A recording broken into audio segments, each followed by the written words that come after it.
lihat keuntungannya. Kalau sudah keuntungannya 20% lah begitu kira-kira ya. Kemudian dalam waktu yang singkat, nah itu sudah jelas nih.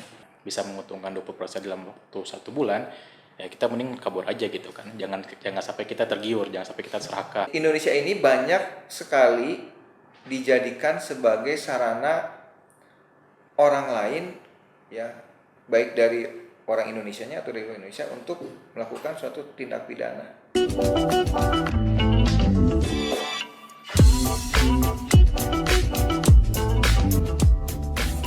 Selamat datang kembali di podcast Tautak Fakultas Hukum Universitas Kesema Maranatha. Saya Clarissa Andrea bersama rekan saya Adinda Putri. Tema Lautalk kita hari ini adalah fenomena investasi bodong di Indonesia.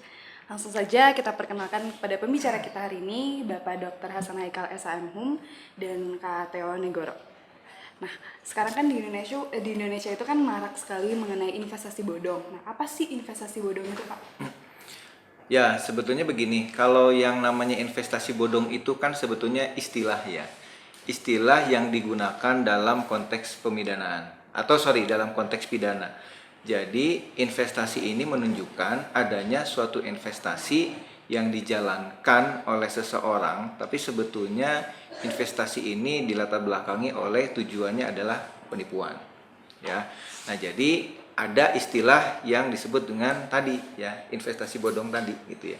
Jadi dengan singkatnya adalah investasi bodong itu adalah investasi yang ditawarkan kepada orang lain tapi sebetulnya bukan investasi gitu ya. Nah, ya kemudian si pelaku ini orang yang yang mengajak ya atau yang membujuk itu sebetulnya sudah dilatar belakangi dengan adanya unsur kesengajaan ya untuk tadi ya mengarah kepada tindak penipuan gitu. Jadi investasi bodong ini tuh alih-alih mendatangkan keuntungan tapi justru mendatangkan kerugian ya, Pak? Ya, betul. Dengan kasus yang sedang marak juga nih, kasus mengenai Indra Kents dan Doni Salmanan juga termasuk nggak sih Pak dalam kasus investasi bodong? Ya, mungkin nanti Kateo akan menambahkan. Sebetulnya kalau dilihat dari kronologis ya sampai kemudian dilakukannya penyelidikan sampai kemudian adanya korban ya apa yang dilakukan oleh Indra Kents dan Doni Salmanan ini dapat diduga memenuhi unsur-unsur sebagai dimaksud dalam konteks investasi bodong ya. Jadi ada bujuk rayu ya, ada ajakan penawaran kepada investor ya untuk tadi ya untuk menginvestasikan dananya dalam hal ini menggunakan binary option ya, yang konon katanya mereka menyebut bahwa binary option mereka itu terafiliasi dengan trading. Nah itu. Jadi kalau menurut pendapat saya, mungkin nanti Kateo juga bisa menjelaskan ya, apa yang dilakukan oleh Indra Kents dan Doni Salmanan itu adalah suatu kategorinya adalah investasi bodong. Gitu. Boleh dari Kateo. Ya, jadi kalau misalnya kita lihat, kalau tadi kata Pak Ikal kan investasi bodong itu kan investasi yang membawa kerugian. Jadi kalau misalkan kita sebagai investor sudah merasa dirugikan dengan investasi tersebut, kita bisa menyatakan itu sebagai investasi bodong dari perspektif kitanya sebagai investor. Tapi kalau misalnya kita lihat lagi, apakah benar si investasi itu membawa kerugiannya dengan sengaja atau nggak sengaja kan? Kalau misalnya kata Pak Ikal, Indra Kents sama Doni Salmanan telah dengan sengaja merugikan. Nah, saya sih setuju dengan hal yang seperti itu, karena kalau misalnya kita lihat Indra Kents ini kan menyatakan bahwa aplikasi yang dia pakai sebagai platform investasi itu kan legal, diperbolehkan sama hukum. Nyata setelah penyelidikan kan nyata tidak legal, ya kan? Kalau misalkan Pak Ika tadi menyatakan bahwa Indra Kents dan Doni Salmanan ini kena pasal penipuan, setuju banget dengan Pak Ikal, memang bisa kena pasal penipuan. Nah, tapi kalau misalnya kita lihat pakai perspektif undang-undang yang lain, misalkan undang-undang tentang informasi teknologi transaksi elektronik gitu ya, ITE, kalau misalkan Indonesia, undang-undang ITE, Doni Salmanan ini sama Indra Kents bisa kena pasal 28 ayat 1, kalau nggak salah ya. Jadi kalau nggak salah, isi pasalnya itu kan setiap orang dengan sengaja tanpa hak menyebarkan berita bohong yang berisi kesesatan, berita bohong dan kesesatan yang merugikan konsumen ya di dalam transaksi digital. Ketika itu ada unsur-unsurnya. Kalau misalnya kita lihat, Indra Kents sama Doni Salmanan telah memenuhi semua unsur tersebut kan. Dia tanpa hak menyebarkan informasi yang bohong, menyesatkan gitu kan, dengan mengatakan aplikasi mereka legal, diperbolehkan sama hukum, padahal kata OJK enggak. Nah, kalau misalnya kita lihat mereka bisa kena pidana 6 tahun, denda 1 miliar. Mungkin gitu Pak. Ya, betul. Mungkin gitu. Berarti tadi kasus interkens dan Denis Samanan itu bisa dikaitkan dengan hukum pidana dan sanksi pidana ya Pak? Boleh? Iya, biasanya kan seseorang itu bisa terjebak ya Pak, masuk investasi bodong tuh karena terjebak. Biasanya tuh gara-gara apa sih Pak bisa terjebak di investasi bodong? Ya, kenapa banyak orang yang terjebak berdasarkan riset ya, bahwa kenapa seseorang ini bisa terjebak, salah satunya adalah mereka tergiur dengan keuntungan. Ya, kemudian prosedur yang mudah, ya. Kemudian yang ketiga ya ada pengaruh ya dari si salesnya atau dari pihak yang mengajaknya gitu. Artinya dia memang punya keahlian khusus, punya punya kemampuan untuk bisa mempengaruhi orang. Gitu. Tapi sebetulnya dari dua hal tadi ya, yang pertama itu karena keuntungan. Pastilah di mana-mana pun juga orang ketika ditawari keuntungan yang besar gitu ya, apalagi minimal 20% dalam waktu yang singkat, siapa yang nggak mau? Yang kedua prosedur ya, dan ketiga ada satu lagi gitu ya, dengan modal yang seminim mungkin mereka bisa mendapatkan keuntungan yang besar. Nah akhirnya mereka terjebak di situ. Nah itu sebetulnya senjata-senjata itulah atau kelemahan-kelemahan itu yang banyak digunakan oleh pihak-pihak yang memang tujuannya tadi dia membuat satu investasi bodong tadi. Ya itu tadi. Mungkin Katio bisa nambahin. Iya, setuju banget sama Pak Ika tadi hal yang disampaikan. Dan tambahin juga kalau misalkan kita itu kan literasi keuangannya itu salah satunya menjadi faktor kenapa kita bisa terjebak dengan investasi bodong. Karena literasi keuangan kita di Indonesia sendiri itu masih sangat kurang kan, perihal tentang bagaimana mengelola keuangan, bagaimana memilih instrumen investasi yang tepat gitu kan. Dan plus kita juga masih sering ke bawah sama faktor psikologis kayak misalkan serakah gitu. Kita FOMO gitu kan. Kita melihat ini orang ternyata bisa invest, bisa untung di investasi itu, kita ikut-ikutan. Padahal kita nggak tahu nih investasi dalam bidang apa. Nah, hal-hal seperti itu juga bisa membuat kita terjebak di dalam investasi bodong ini. Mungkin satu tambahan. Faktor edukasi juga mempengaruhi. Karena apa? Karena sekarang terutama di era digitalisasi seperti sekarang kan investasi-investasi itu sekarang bermainnya di digital. Nah, banyak tadi kata Teo literasi yang masih kurang literasinya. Kemudian yang kedua pendidikannya. Ya, jadi edukasi kepada masyarakat terkait dengan investasi bodong terutama itu kan masih minim. Ya, karena apa? Karena investasi-investasi semacam ini itu kan baru. Ya, gaungnya itu udah baru di era tahun 2010-an ke sini. Meskipun sebelumnya juga sudah ada, tapi gaungnya itu ketika era digitalisasi sudah muncul ya, gara-gara revolusi industri 4.0 ya, kemudian artificial intelligence itu kemudian yang menyebabkan akhirnya berkembanglah investasi dengan digitalisasi ini. Nah, itu sih salah satu faktornya ya. Jadi edukasi ini penting gitu. Ya, nambahin dikit lagi Pak. Boleh. Jadi benar, setuju banget tadi kalau misalkan Pak Ika tadi bilang ada disrupsi teknologi, betul banget. Jadi kita tuh kan nggak bisa keluar dari disrupsi teknologi ini kan. Ketika kita dihantam sama disrupsi teknologi, masyarakat kita ternyata belum siap untuk mendapatkan disrupsi tersebut. Nah, terbuktikan ketika investasinya telah dilakukan secara digital, masyarakat kita tidak dibarengi dengan edukasi dan literasi yang baik gitu. Jadi itu juga faktor-faktor kenapa kita bisa terjebak. Oke, banyak juga ya ternyata faktor-faktor seseorang bisa terjebak dengan investasi bodong. Kalau dari Bapak mungkin ada tips dan triknya agar seseorang itu bisa terhindar dari investasi bodong. Ya, yang pertama tentunya harus banyak belajar dulu ya. Jadi sebelum masuk ke materi yang inti, ada tips dan triknya ya, kita harus banyak belajar ya. Karena sekarang orang bisa cari literatur itu secara digital juga.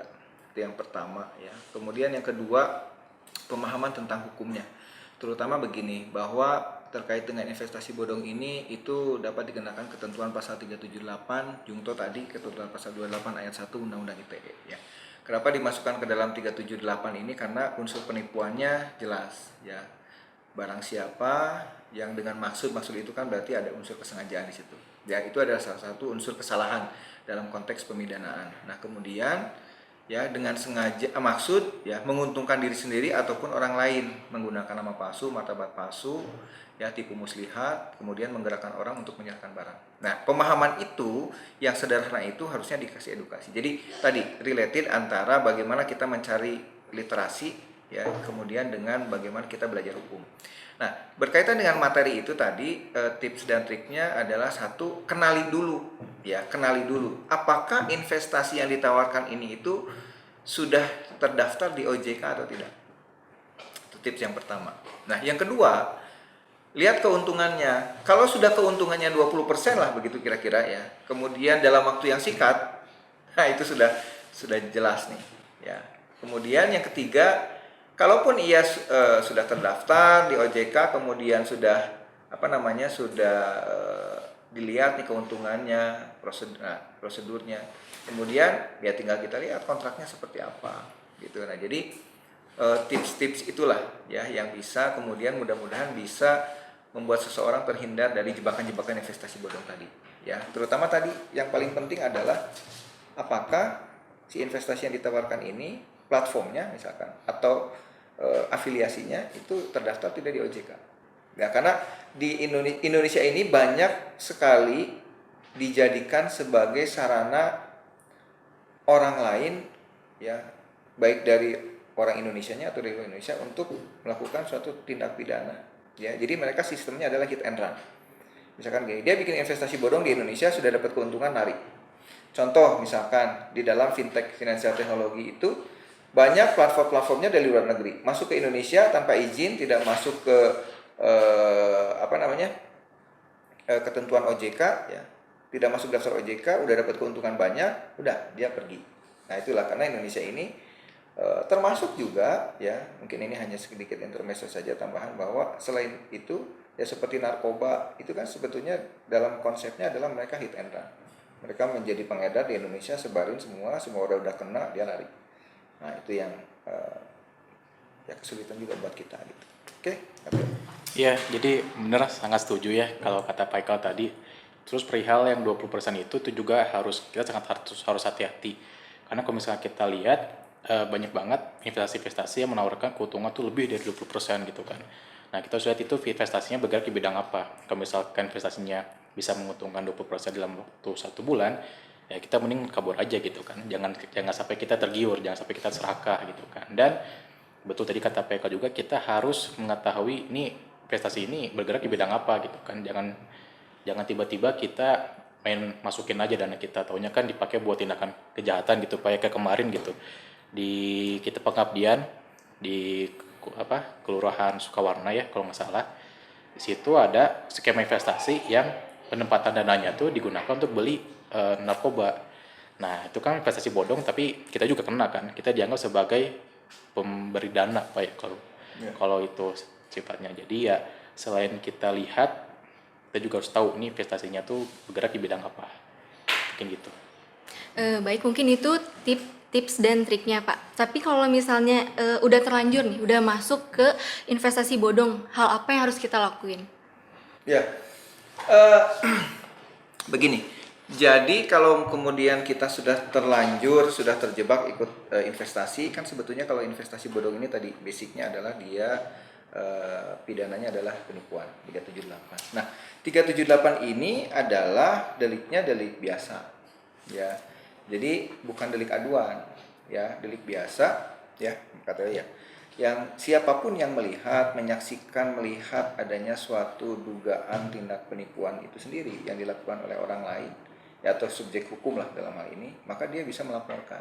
Contoh, ketika kasusnya Indra Kents kemudian Doni Salmanan ini kan sebetulnya ada orang-orang yang memang tidak ikut di sana, tapi dia mencurigai bahwa investasi ini nggak wajar gitu, ya, sehingga dia coba melaporkan itu. Ya, itu yang pertama, kita bisa melaporkan bikin laporan ke kepolisian. Yang kedua, kita juga bisa melaporkan ke OJK. Ya, karena OJK ini adalah lembaga sebagai kepanjangan tangan dari pemerintah yang tugas dan kewenangannya adalah mengawasi, ya, mengawasi lembaga pembiayaan, ya transaksi keuangan. Nah, kemudian yang terakhir kita bisa juga ya bikin laporan ke PPATK. Ya, ke PPATK itu adalah Pusat Pelaporan dan Analisis Transaksi Keuangan. Ya, kenapa? Karena bisa diduga nanti kalau kita ada laporan dari masyarakat, maka si PPATK ini akan bergerak dalam artian mencari ya apakah kemudian transaksi-transaksi yang dilakukan oleh orang-orang yang tadi mengajak berinvestasi atau misalkan platform-platform tertentu ya apakah transaksinya mencurigakan atau tidak.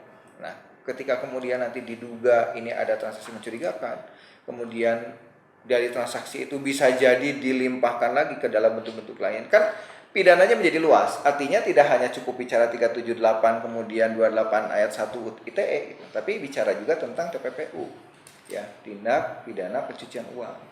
Yang modusnya adalah ada yang disebut dengan placement, penempatan ya, kemudian ada integrasi ya, satu lagi apa? Layering, Pak. Layering. Nah, itu tadi ya, placement, layering, dan integration. Placement, penempatan, layering melalui transfer, integration, dia alihkan dalam bentuk-bentuk yang lain. Saya dapat misalkan dari hasil tindak pidana apa, kemudian saya simpan atau saya tempatkan di tempat-tempat yang lain ya, apakah itu misalkan saya bikin restoran ya, nah itu kan integration bentuknya. Nah seperti itu gitu. Jadi tadi ada 3 lembaga, kepolisian, OJK, kemudian satu lagi PPATK. Nah gitu. Ada yang menambahkan? Udah cukup bagus sekali tadi Pak Ikal. Wah, banyak sekali pelajaran yang kita dapat dari narasumber kita hari ini tentang investasi bodong di Indonesia. Mungkin ada kesimpulan yang akan diberikan oleh Bapak? Ya, kesimpulannya yang pertama adalah kaitan dengan investasi bodong tadi ya. Perlu digarisbawahi bahwa investasi bodong ini adalah sebetulnya bukan suatu bentuk investasi, tapi dikemas seperti investasi. Ya, kenapa disebut bodong? Ya karena tadi satu bisa jadi jenis investasi seperti ini yang tidak terdaftar di OJK gitu ya, tidak berizin, ilegal begitu kira-kira. Jadi secara singkatnya ini investasi ilegal gitu kira-kira. Kedua, butuh edukasi, butuh pemahaman yang komprehensif baik pada masyarakat, pelaku usaha terkait dengan investasi ini. Terutama tadi ya mengenai jenis-jenis investasi apa saja, terus kemudian list-listnya kemudian di OJK apakah dia terdaftar atau tidak. Yang ketiga, pemahaman hukumnya di situ. Nah, yang ketiga adalah bahwa investasi ini tadi dapat dikenakan ketentuan pasal 378 KUH pidana ya tentang penipuan, kemudian pasal 28 ayat 1 Undang-Undang ITE. Nah, kalau tadi ada perluasan pun bisa jadi apakah kemudian ini dapat diduga masuk kategorinya adalah tindak pidana pencucian uang. Kan begitu kira-kira. Kenapa kemudian masalah Indakens dan Indonesia Mani ini banyak menyeret orang? Karena apa yang dia peroleh kemudian dia alihkan ke orang lain ya, untuk bayar honor, untuk beliin mobil, beliin hadiah.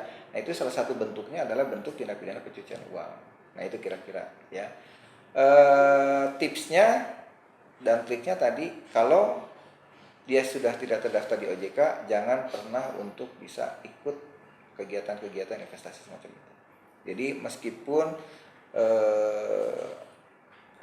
keuntungannya kecil, tapi dia terdaftar di OJK, ada izinnya, legal, ya, followernya banyak, ya lebih baik ke sana, ya. Keuntungannya sedikit tapi menjadi bukit gitu, daripada gede sekaligus tapi ya hilang seketika. Ya, kesimpulannya itu saja mungkin. Udah cukup, itu aja. Baik, terima kasih atas kehadirannya kepada Bapak Haikal dan Kak Theo. Sampai bertemu di episode selanjutnya. Oke.